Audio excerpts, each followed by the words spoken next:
안녕하세요. 오늘은 디지털 시대의 공부법, 디지털 시대의 공부법인데, 오늘은 디지털 시대의 그 학생들의 공부법.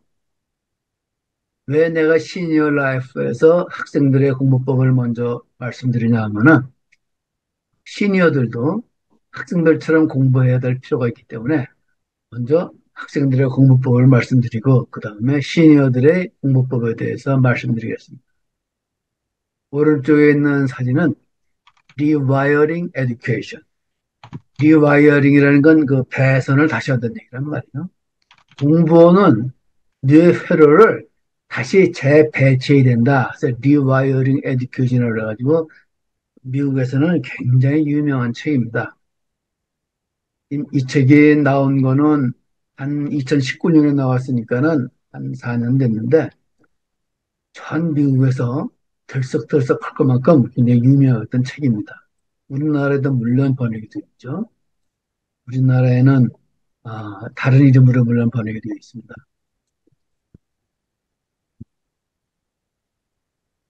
먼저 우리가 알아야 될 거는 디지털 시대의 특성과 시니어의 공부법에 대해서 약간 차이가 있어요. 학생들은 디지털 도구를 활용을 해서 창의성, 도전, 협력의 정신을 깨우친다. 이게 일반적인 사람들 다 생각하는 거죠. 또 이런 얘기를 리와이어링 에듀케이션에서 얘기를 하고 있습니다. 시니어들은 이렇게 창의성, 도전, 협력을 디지털 도구를 활용해서 젊은이들처럼 못하겠지만은 장점이 있잖아요. 기본적인 이런 일을 하면서 어떤 한 단계 높은 메타인지를 갖고 있어야 돼요. 메타인지라는 거는 좀 더 초월적인 그런 의식을 갖고 있다는 얘기죠. 같은 정치를 봐도 젊은 사람들이 보는 정치하고 노인들이 보는 정치는 많이 틀리잖아요. 근데 제대로 노인들이 성장을 하지 못하면은 젊은이들하고 엄청난 갭을 일으켜가지고 문화 갈등을 일으키게 됩니다. 이 소위 디지털 시대에 가르치고 배우는 일에 관한 모든 것이 이 리와이어링 에듀케이션에 나와 있습니다. 이 책을 쓴 사람은 그 존 디 카우치라고 말이에요. 애플, 애플 만든 사람, 스티브 잡스하고 친구예요. 나이는 스티브 잡스보다 한 6살인가 더 많은데 애플 회사에 54번째 직원으로 들어온 사람이에요. 직원이라기보다는 이 사람들은 서로 동료에 가까워요. 동지에 가까워요. 근데 이 사람이 이 애플 모든 직원에 대해서 교육을 책임진 사람. 물론 컴퓨터 전문가인데, 이 사람이. 그래서 이제 슐렛 패커드에 있다가 애플에 들어왔는데, 어, 이 존 디 카우치가 이 스티브 잡스를 쫓아내기도 해요. 쫓아내기도 하지만은, 역시 그 애플 그 스티브 잡스가 대단한 사람이란 말이에요. 다시 또 교육 좀 가르쳐 달라고 부사장급으로 모셔와요. 이런 관계가 있습니다. 우리나라에는 거기에 교실이 없는 시대가 온다. 이런 책으로 번역이 되어 있는데, 이 책을 사람들이 이렇게 많이는 안 보더라고, 의외로. 왜냐하면 내가 알기로 디지털 시대의 교육을 가장 잘, 그야말로 감동적으로 설파한 사람이 이 책 이상은 나는 없다고 봤어요. 그래서 이 책에 쓴 사람들은 실리콘밸리 리더들이 아주 모든 사람들이 주목하는 그런 교육의 핵심을 담았다는 평가를 받는 책입니다. 그러니까 디지털 시대의 딜레마가 뭡니까? 인공지능이 모든 지식을 가르쳐 준다고 알려준다 그러면은 아이들에게 무엇을 가르쳐야 되냐? 일단 모든 거 구글에만 있는 것이 아니라 시리, 마이크로빙 전부 이렇게 나온단 말이에요. 모든 것이 웬만한 거는 전부 다 완벽하게 말이에요. 어, 이런 그 AI가 가르쳐 주는데 그러면 선생님들은 뭘 가르쳐야 되느냐? 또 회사에서 말이에요. 상사들은 뭘 가르쳐야 되느냐? 회사의 그 부장이 젊은 애들부터 프로그램을 잘할 것 같아요? 그렇지 못해요. 회사의 어떤 그 사장이나 오너들이 뭐 프로그램을 좀 어느 정도 코딩을 할 줄 알아요? 전혀 못해요. 옛날 건 나처럼 코버나 이런 걸 짤지 모르지만은 새로 나온 프로그램들은 어떻게 짭니까? 불가능해요. 교사들도 마찬가지예요. 그렇다면 인터넷으로 필요한 강의를 모두 들을 수가 있다 그러면은 학교나 교사는 왜 필요하냐? 기술을 어떻게 활용해야 학습 성과를 낼 수 있느냐. 이게 가장 큰 문제란 말이에요. 우리나라만 거기 학생들이, 교사들이 말이에요. 못 견디고 그만두는 거 아니에요. 교사가 철가방, 철가방 안에요. 아주 그렇게 완벽한 그런 보상을 해주는데, 못 견디고 나오는 사람들이 얼마나 많습니까? 미국도 마찬가지예요. 5년 이상 견디는 사람들이 없대요. 다 답답해서 나온대요. 미국 같은 나라도.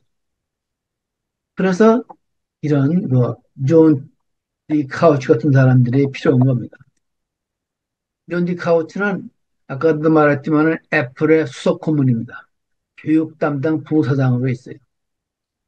그 사람은 그 하버드는 안 나왔지만 UC 버클리라고 샌프란시스코 그 위에 있는 그쪽에 있고 휴레드 백화대에서 이루던 중 스티브 잡스 제안으로 54번째 직원이 된 거예요. 초창기 직원이죠.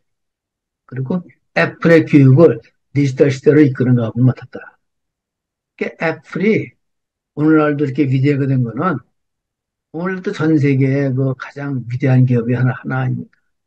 존 카우치의 가르침이 큰 겁니다.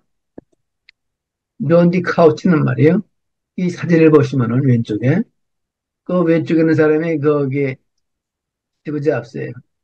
오른쪽에 있는 사람들이 젊었을 때 카우치입니다. 둘 다 휠렛 패커드에서 시작을 했어요. 그리고 1978년에 아주 초창기지 합류를 하고 그리고 서로 말이에요. 아주 굉장히 굉장히 친하죠. 굉장히 말도 못하게 영혼까지 서로 통할 수 있을 만큼 친한 사람들이에요. 근데 이 책을 이 리와이어 큐션을 쓴 사람은 이 사람만 쓴 게 아니라 제스 타운이라고 말이에요. 하버드 대학에서 동기 모티베이션 동기 어떻게 학생들로 하여금 동기를 부여해가지고 공부를 열심히 할 수 있겠느냐 이걸 전문적으로 연구한 사람들하고 이 두 사람이 공조예요. 제스 타운은 다시 말하면 테크놀로지는 몰라도 어떻게 하면은 직원들이 혹은 학생들이 모티베이션을 갖고 말이에요.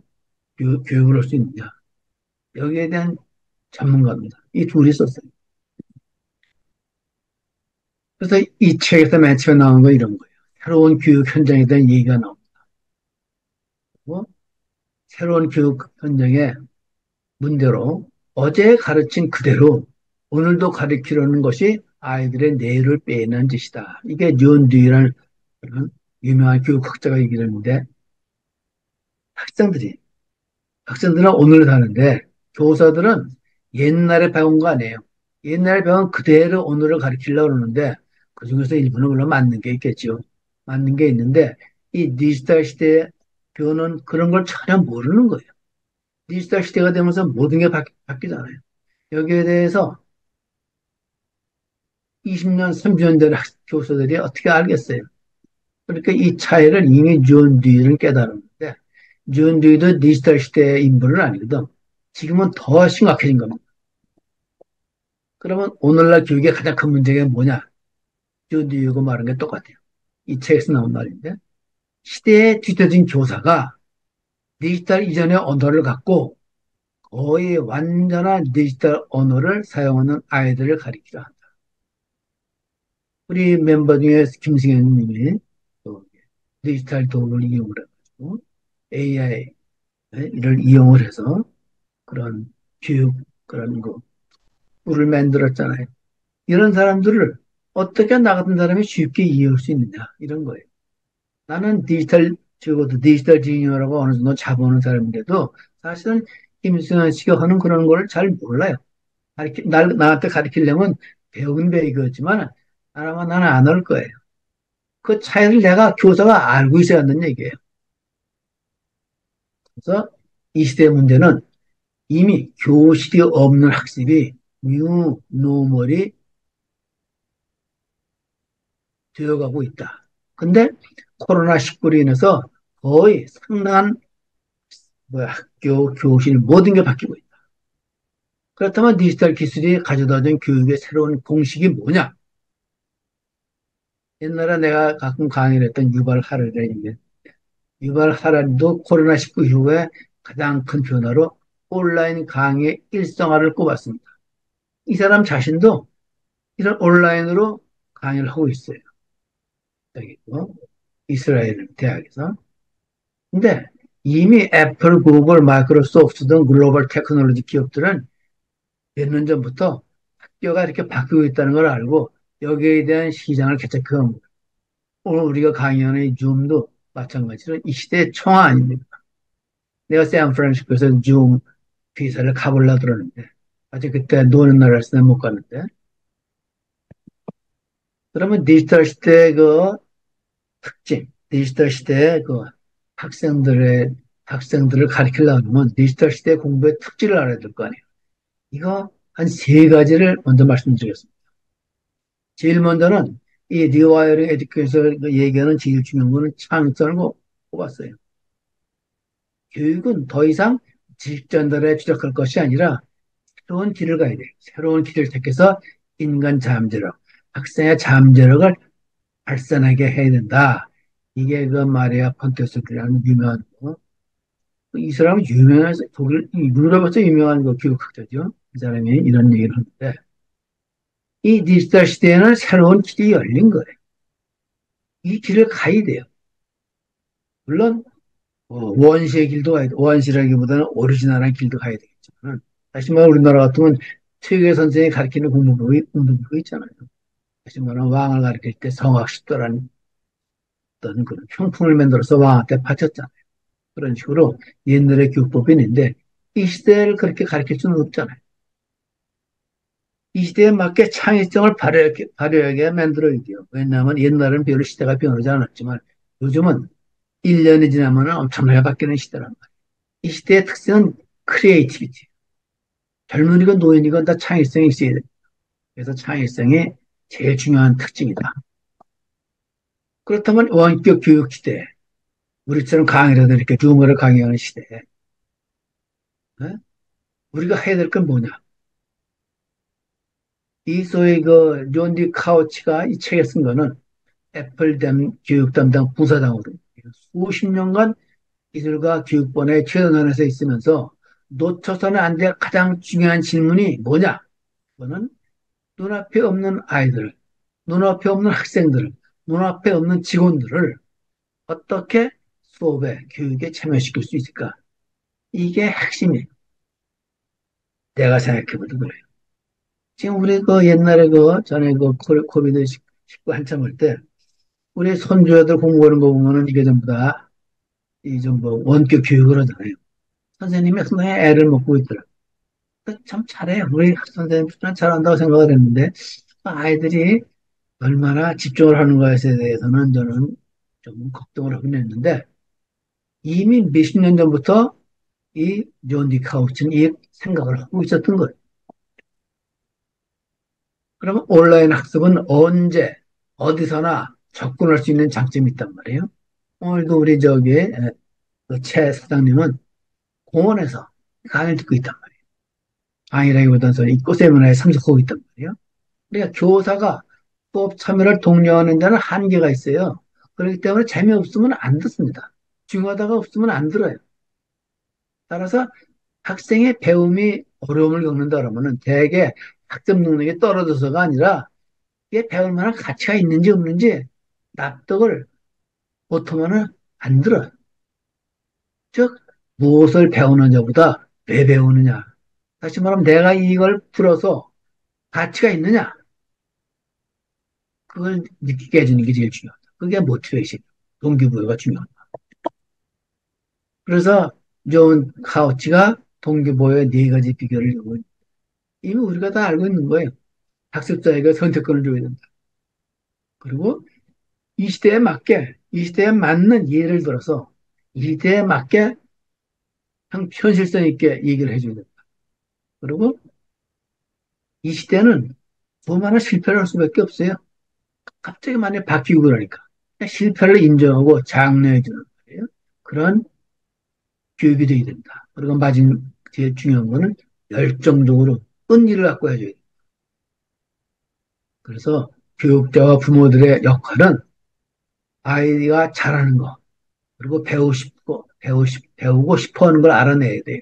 그리고 배워야 할 것, 앞으로 미래에 배워야 할 것을 결부시켜서 스스로 스스로 교사가 가르쳐서가 아니라 스스로 최적의 지점을 찾아내서 돕는 것이 된다. 이런 학습 비결은 노인도 마찬가지다. 우리나라 교육이 학생들이 전부 다 자고 있다 그러잖아요. 고등학교 학생들이. 재미가 없어서. 이걸 근본적으로 바꾸려면 다른 방법이 없다. 이런 얘기지. 그래서 소위 디지털 네이프들은 참여하고 어울리고 공유하고 자기 삶과 관련 있는 것들을 만들어내려는 욕구를 갖고 있는데 수업에 들어가서 대개는 학습 환경에 이렇게 접근할 수가 없어요.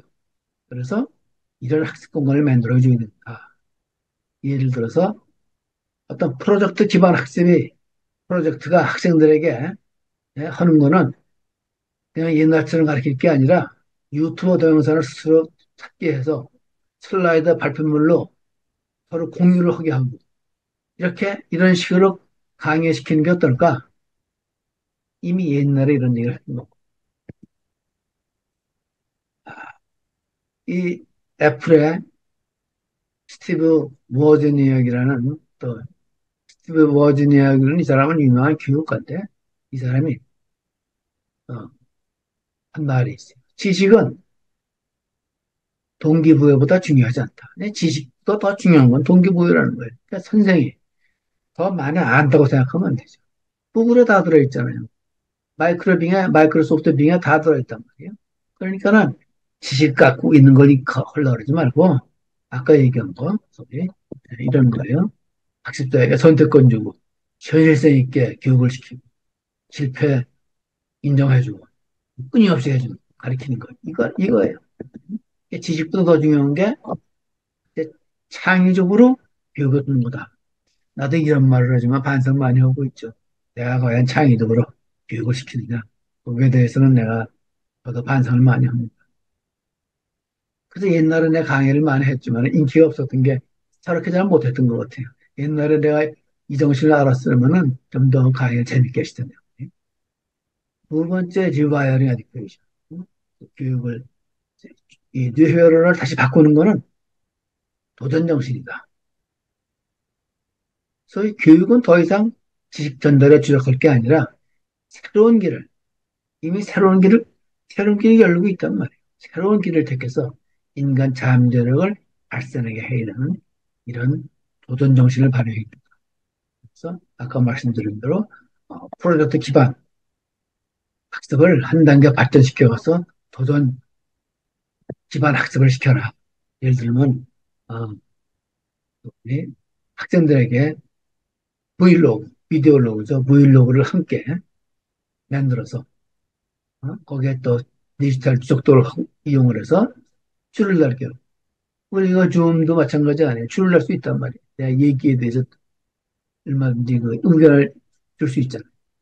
이런 식으로 열린 교육을 이 시대에 어울리는 그리고 이 콘텐츠 소비자가 아니라 콘텐츠를 스스로 창작하는 사람으로 만들어 가야 된다. 이게 소위 새로운 교육의 도전입니다. 쉽지 않죠. 우리 강일 만에 하시는 김우찬 대표께서도 아마 도전을 많이 받으실 것 같아요. 근데 왜냐하면 나일 때부터 어린애들은 말이에요. 디지털 기기에 둘러싸여서 성장하다. 지금 우리 중학교 다니는 내 손주가 나보다 소위 디지털 도구를 잘 이용하는 게 많아요. 게임 같은 건 물론 나보다 훨씬 잘. 이런 애들한테 그걸 가르친다는 게 쉬운 일이겠어요. 이미 이 세대들은 말이에요. 위키피디아, 유튜브 이런 걸 잘해요. 얘들에게 뭐 지식을 가르쳐준다. 내가 뭐 나이가 많이 들어서 좀 아는 건 많을 거 아니에요. 그걸 뭐 가르쳐주려는 건 거의 무의미하다. 하지만 지금도 말이에요. 교사들은 모든 학생이 동일한 교육을 받도록 그 학년 수준에서 전부 다 통일시키잖아요, 교육. 이런 시스템도 이런 교육 시스템 교사 모두 바뀌어야 된다. 그런 얘기죠. 그래서 미래의 교사는 단순한 정보 전달자 혹은 콘텐츠 전문가가 아니라 학습 조력자, 도와주는 사람이에요. 그리고 맥락 전문가, 이 컨텍스트 전문가. 그러니까 우리가 선거 우리나라에서 열심히 하고 있지만은 정치인들이 하는 걸 혹은 기자들이 이런 뭐 얘기를 할 때 맥락 없이 그냥 기사 써버린단 말이에요. 그게 통합니까? 물론 공부를 안 하고 정치에 관심 없는 사람들은 모르겠지만 대부분 어느 정도 정치를 좀 경험한 사람들은 이 정치인이 이 말하는 거, 이 기자가 이런 글을 쓰는 거, 그 컨텍스트를 맥락을 알잖아요. 이런 시대에 컨텍스트를 얘기 안 하고 그냥 나불나불 얘기를 한다? 그러니까 기자를 뭐라 그래요, 그런 기자를? 기레기라 그러다. 컨텍스트를 얘기하지 않고 기사 쓰는 사람은 이게 소위 기레기인 거예요. 컨텍스트를 얘기하는 기자가 이게 소위 의식 있는 개념 있는 기자라고 얘기를 하죠. 선생님도 마찬가지예요. 선생님도 또 가르치려고 그럴 때 본인의 지식을 알아야 얼마나 알겠어요. 위키피디아에 다 들어있고 그런 시대에. 엔서클리피디아 브리타니카가 좀 사라져 버렸잖아요. 이런 시대에 무슨 의미가 있냐. 철저하게 학생 중심의 조력자가 돼 있고 그리고 같이 발전하는 거예요. 학생들하고 같이 배우는 거지. 학생들한테 뭘 가르치려는 것도 그래서 같이 배워야 된다. 저도 마찬가지로 이렇게 얘기를 하면서 저도 배우잖아요. 그래서 조력자가 돼야 된다. 디지털 시대의 가장 중요한 교사의 역할은 조력자, 협동하는 거예요. 협력하는 거예요. 그래서 교사의 역할은 기존 지식을 제공하기보다는 창조를 위한 학생들이 소위 창조자를 만드는 환경을 만들어내는 거예요.